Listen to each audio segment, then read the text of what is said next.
My 18-year-old daughter Susie and her boyfriend Ethan were alone in her bedroom. He started kissing her on the neck while I watched everything on the big screen. The day before, I set up a hidden camera in my daughter's bedroom. Suddenly, the couple noticed that they were being watched. And Ethan got scared, pushing Susie away. "Your dad is a maniac! Sorry, I don't want any trouble." Ethan left, and Susie was furious.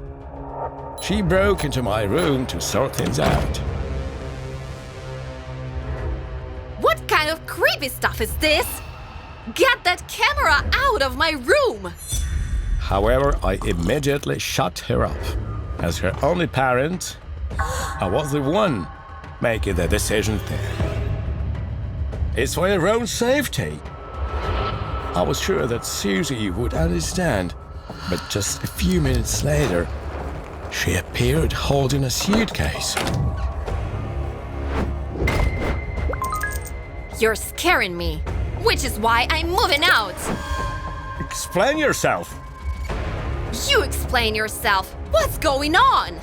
I didn't want her to go, so for the first time, I was honest with her. I'm going to tell you the truth about your mother's death, and you'll understand why I'm acting like this.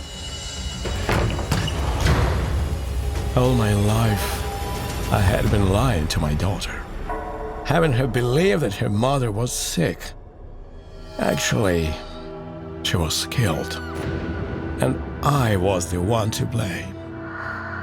My wife worked late shifts at the hospital, and I used to pick her up from work every night. But one day, I got stuck at the police station. The same evening, my wife was attacked by a thief and didn't survive. The world is a dangerous place, baby. I was sure the truth would make everything clear, but the little rascal didn't understand anything. That's not excuse. I won't live in a cage. If you don't want to lose your daughter, just step away. I'm going to live by myself. I pretended to accept her decision.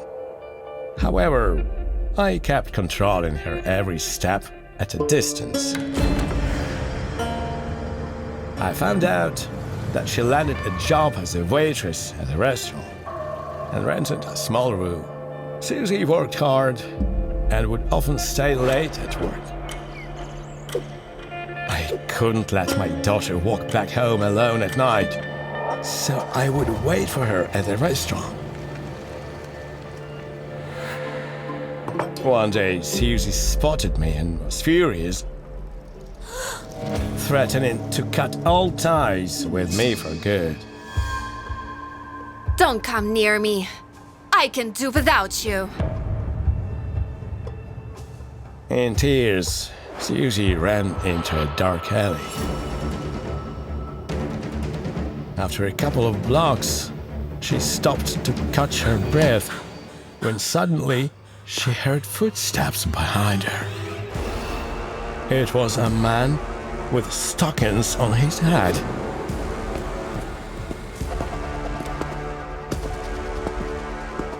He soon caught up with the frightened victim and grabbed her hand.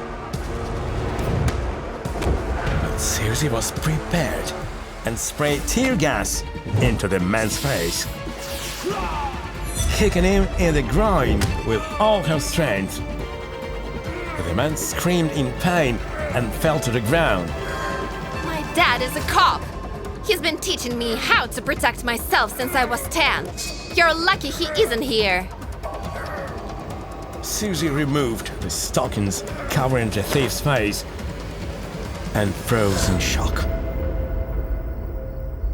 I was the attacker, her own father. What? What is this? I decided to attack Susie in order to show her how weak and defenseless she was. I wanted to teach you a lesson, but you taught me one instead.